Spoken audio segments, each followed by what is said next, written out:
예수님의 평안을 전합니다. 오늘의 말씀은 사무엘하 5장입니다. 1절에서 3절을 읽겠습니다. 이스라엘 모든 지파가 헤브론에 이르러 다윗에게 나와 이르되 보소서 우리는 왕의 한 고륙이니이다. 전에 곧 사울이 우리의 왕이 되었을 때에도 이스라엘을 거느려 출입하게 하신 분은 왕이시었고 여호와께서도 왕에게 말씀하시기를 내가 내 백성 이스라엘의 목자가 되며 내가 이스라엘의 주권자가 되리라 하셨나이다 하니라. 이에 이스라엘 모든 장로가 헤브론에 이르러 왕에게 나오매 다윗 왕이 헤브론에서 여호와 앞에 그들과 언약을 맺음에 그들이 다윗에게 기름을 부어 이스라엘 왕으로 삼으니라. 본문은 다윗이 이스라엘의 왕이 되는 장면을 보여줍니다. 이스라엘의 장로들은 다윗에게 와서 세 가지 이유를 들면서 자기들의 왕이 되어 달라고 요청했습니다. 첫째는 한 고륙이라는 겁니다. 자기들이 다윗과 같은 핏줄로 연결되어 있음을 강조했던 것이죠. 둘째는 이스라엘을 거느려 출입하게 한 이가 다윗이었다라는 겁니다. 사울이 왕이었을 때도 이스라엘의 승리를 가져다 준 장본인은 다윗이었습니다. 대표적인 예가 골리앗과의 싸움이지요. 다윗이 하나님의 이름으로 골리앗을 무너뜨리던 장면을 모두가 기억하고 있었던 것입니다. 셋째는 무엇보다 그들은 하나님의 말씀에 순종했습니다.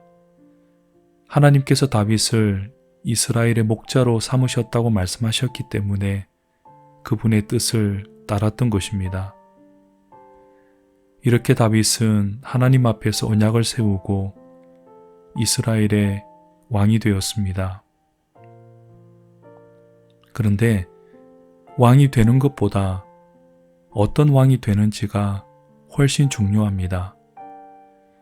왕이 되는 것 자체가 중요했다면 첫 번째 기름 부음을 받은 뒤 약 20년이 넘는 세월을 기다리게 만들지 않았을 것입니다. 하나님은 다윗에게 내 백성 이스라엘의 목자가 되라고 하셨습니다. 내 백성 이스라엘. 이스라엘은 다윗의 백성이기 이전에 하나님의 백성이라는 말입니다. 따라서 이스라엘의 진정한 왕은 여호와 하나님이라 할 수 있습니다. 다윗은 하나님을 대신해서 목자의 역할을 하는 청지기일 뿐입니다. 사울이 실패했던 지점이 바로 이것입니다.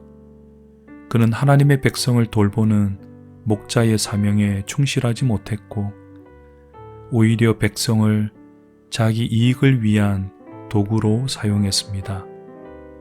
하나님을 제치고 자기가 왕노릇한 것이 하나님께 버림받은 이유였습니다. 다윗은 양을 치던 목자에서 이스라엘의 목자가 되었습니다. 그 과정에 많은 훈련의 시간이 있었습니다. 그 훈련의 핵심은 하나입니다. 자신의 신분을 바르게 아는 것입니다. 자기 위에 더 높은 왕이 계시고 그분께 순종해야 한다는 사실을 부단히 배웠던 것입니다. 우리도 마찬가지입니다. 우리가 일평생 동안 배워야 할 사실은 하나님이 나의 왕이시고 나는 부름받은 청직이라는 사실입니다. 이것을 기억한다면 하나님을 공경하고 사람을 사랑하는 아름다운 인생이 될 것입니다. 사랑의 주님, 매 순간이 하나님께서 베푸신 은혜의 선물임을 믿습니다. 오늘도 하나님의 뜻과 계획 속에서 가치 있는 일에 쓰임받는 저희들 되게 하여 주옵소서. 예수님의 이름으로 기도합니다. 아멘.